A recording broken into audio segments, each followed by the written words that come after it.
Markets tanked for the fourth consecutive day as political uncertainty at the centre threatens to derail reforms. The Nifty slips below the key support level of 5,700. Realty stocks lead the losses as select mid-caps nosedive. Bharti Airtel extends its losses, ending the day lower by 4.5%. The stock has lost close to 10% since the 2G special court summoned the company's top boss, Sunil Mittal, in the excess spectrum case. The government says Karunanidhi's withdrawal of support will not affect its stability, even as 5 DMK ministers submit their resignations. Mayavati and Mulayam Singh Yadav come to the rescue once again. RBI Governor D. Subbarao will meet bank chiefs tomorrow to take stock of the risk management practices. Sources tell ET now that the allegations of money laundering and flouting of KYC norms by the 3 private sector banks, Axis Bank, HDFC Bank as well as ICICI Bank, may also be discussed. The Jet Etihad stake deal is likely to be signed in the next couple of days. Sources tell ET now that the Gulf-based carrier is set to pick up 24% stake in Naresh Goyal's airline for around $400 million.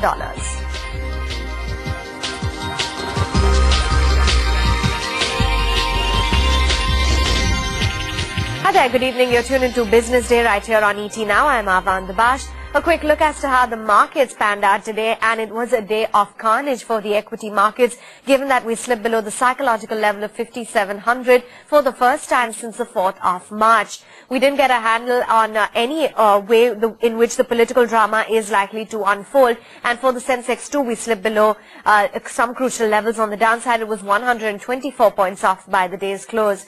Broader markets too seeing heavy selling pressure, so you had the mid-cap index which ended the day deep in the red, and the small cap index too moved largely in tandem with the way the frontliners panned out.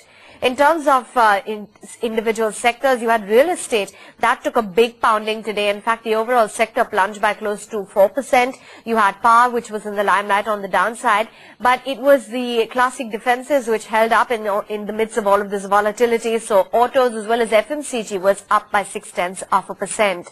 Big losers included Reliance Infra, SBI tanked in the session, DLF and Jayaprakash Associates. That one also saw massive selling pressure and ended the day lower by close to 4%. It did see an intraday cut of close to 6.5%. Some stocks in focus then, the ADAG pack. Take a look as to how those crumbled today. So some heavy selling pressure being witnessed on the likes of Reliance Infra, Reliance Cap. You had Reliance Power as well as Reliance Communication, which were down and out by the day's close. Some stocks in focus then, you had a Lupin, which was up as it got the US FDA nod for its antibiotic drug, and in fact it got the tentative US FDA approval for the ulcer drug as well. So that really kept the counter up. But from the mid-cap space, you had a Manappuram Finance, that one down for the second day on the trot as Bank of America cut the rating to underperform, setting its target price at 20 from an earlier 48.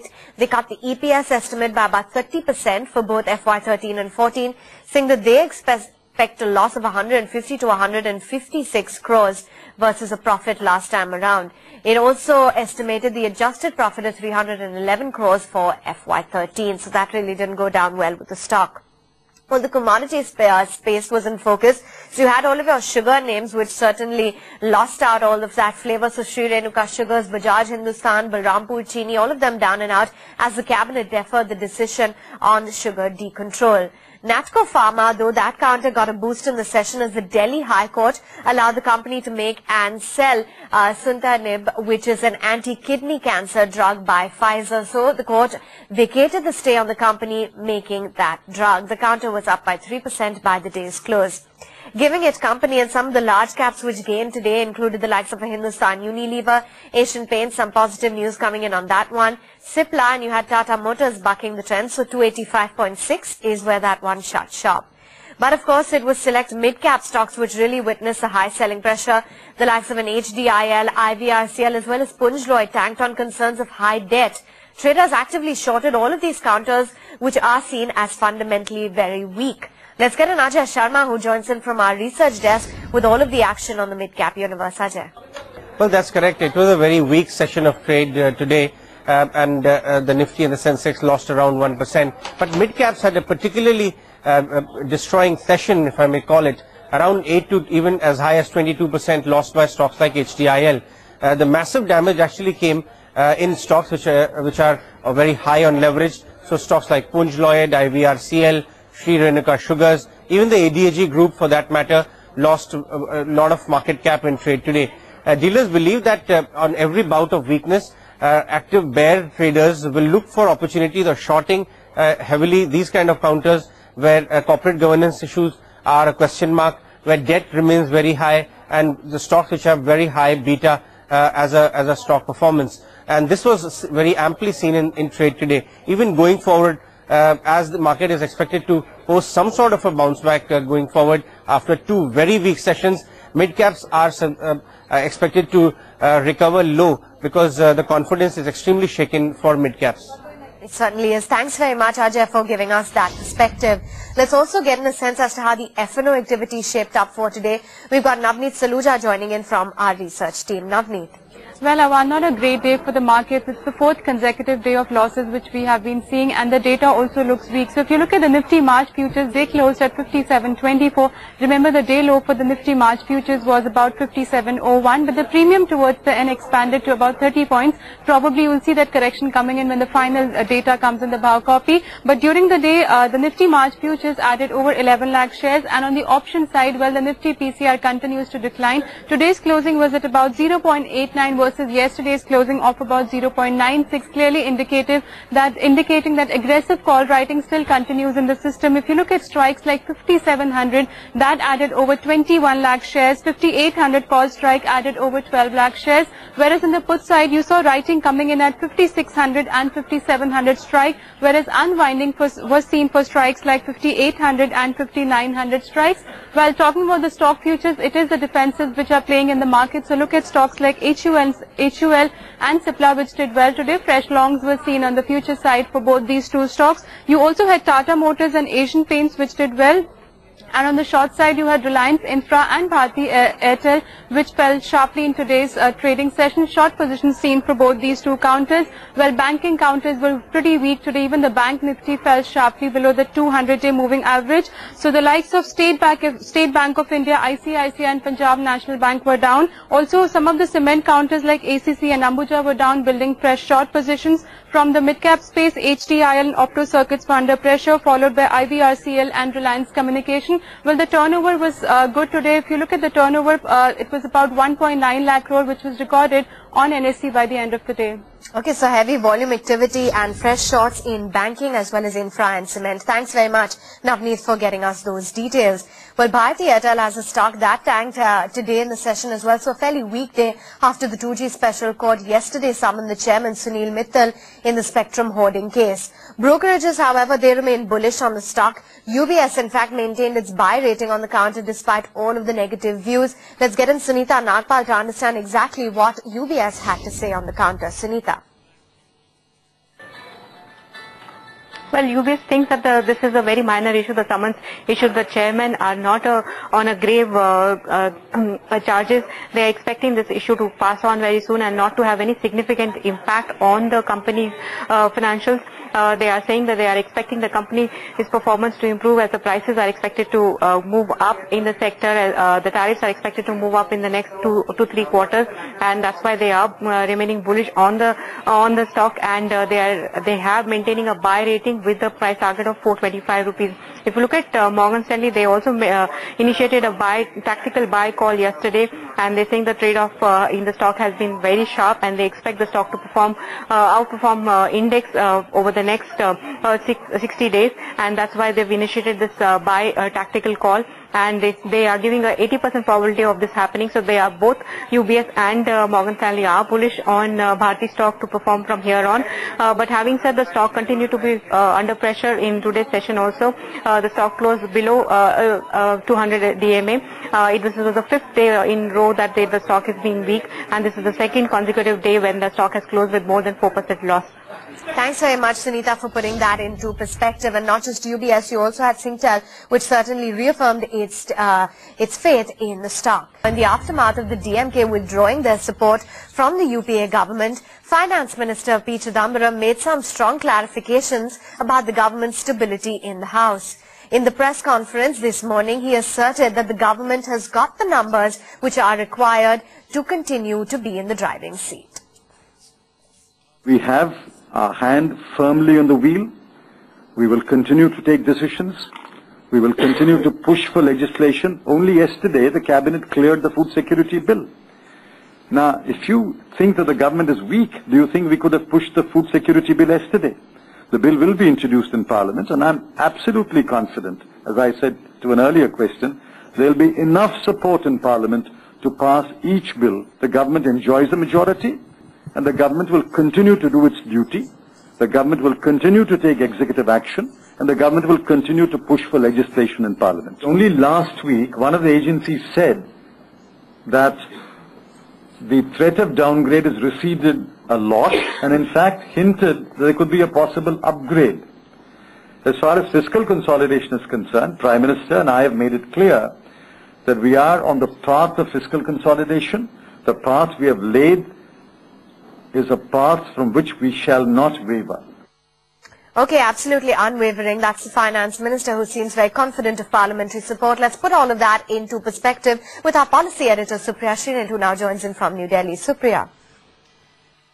The broad sense that one gets here in New Delhi is that the Congress is prepared to live beyond and after the DMK, as the DMK is prepared to live beyond and after the Congress in Tamil Nadu. The ministers have resigned. They've tendered their resignation to the Prime Minister. They met the President yesterday. And I think curtains are really down on this one alliance, because having told the President they are withdrawing support, this isn't about political posturing as well. As far as this contentious resolution is concerned, there's been a considerable change in stance in political parties from yesterday to today. Top government sources have told us that the possibility of a resolution has considerably diminished, because the BJP now believes that there should not be a country-specific resolution. And so from talking about content of that resolution, Chidambaram and Kamal Nath on record were talking about whether there is a need for one or not. And of course, top sources have now indicated that there may not be a resolution finally and eventually. As far as political uncertainty is concerned, the government is confident of its numbers. They believe they will prove the majority if anyone requires them to, but nobody has questioned the numbers so far, and that's the word that came in from Kamal Nath. The government believes it's got numbers on its side. It believes the reform drive will continue. It believes it can take tough decisions. Like Chidambaram pointed out, the executive decision making will continue. And as far as legislators are concerned, parties will perhaps pass bills on their own merit. So that's really the word that has come in from P. Chidambaram and Kamal Nath. The sense in New Delhi, though, is that this is life beyond the DMK that the Congress has to survive on, and it's really curtains down on that one alliance. Thanks very much then, Supriya, for giving us those details. Let's shift gears then and talk about the aviation space and to a deal that's been in the works for quite some time now. Sources tell ET now that the jet board is likely to meet on the 23rd of this month to finalize the deal with Etihad. Let's get in Pranay Jain, who now joins in for more details. Pranay, what are you picking up? How long before this deal could finally be signed? Well, as you just started off, the sources are clearly saying that this board meet of Jet as well as Etihad Airways is scheduled to happen around the 23rd of March, which is in the next couple of days. This will see finalization of the deal contours, and it will see a complicated multi-phase transaction where Etihad, which is looking to acquire about 24% stake in Jet Airways for roughly valued around $400 million, will happen in a couple of tranches where Naresh Goyal, who holds about 80% stake in Jet Airways via Tailwinds, which is an overseas corporate body, will have to transfer the entire stake into a domestic entity to facilitate, to transfer it in favor of Etihad. There were some concerns raised in the media reports earlier this week, where they said that there were differences being developed between the two managements, primarily over management control, as well as Etihad seeking strong investment protection and promotion rights. But this source-based development coming in clearly quashes that kind of information. Also, the spokesperson has replied that the talks of deal falling through is totally incorrect and speculative in nature. In fact, Etihad is saying that it is putting strong foot ahead in taking further investment in the airline. And this is clear from the fact that Etihad, which has already paid $70 million very recently for 3 slots of Jet Airways and is strengthening the code-sharing pact, clearly is moving ahead in its strategy, where it will again be the first airline to invest in an Indian carrier after the FDI norms came through. Thanks very much, Pranay, for giving us those details. So that's when the meeting will happen, 23rd of March, and that deal is going to culminate pretty soon. Moving on then to the government's divestment drive, and in the final push for this fiscal, an apart group of ministers today has decided that the government will sell shares in SAIL on the 22nd of March. Mrinalini Krishna has got all of the details and is standing by. Mrinalini, how much is the government looking to garner, and will it meet its revised divestment target for this fiscal? Because we just had news that the MMTC OFS is also likely in April. An empowered group of ministers today took a final call on the last divestment of this fiscal, which is going to be in the Steel Authority of India. The EGOM has decided that the government will sell 5.8% shares in SAIL through an offer for sale on the 22nd of March. Now, what you're picking up from sources is that the floor price for the OFS could be close to about 60 rupees a share, and at that rate, the government at the minimum will garner anywhere between 1300 to 1500 odd crore rupees. Now, it is interesting really because the steel sector has been battered over the last few months. There have been differences over valuations between the Steel Ministry as well as the Finance Ministry. The government was initially looking to sell about 10.8% stake in the company, but as of now, the offer for sale will be made for only about 5.8%, keeping all of those concerns in mind. But remember, the government is very close to its revised divestment target of about 24,000 crore rupees. It already has somewhere close to about 22,500 crore rupees, and just about 1,500 crore rupees from this offer for sale, which is going to be the last divestment for the fiscal, is going to get it home to its revised divestment target.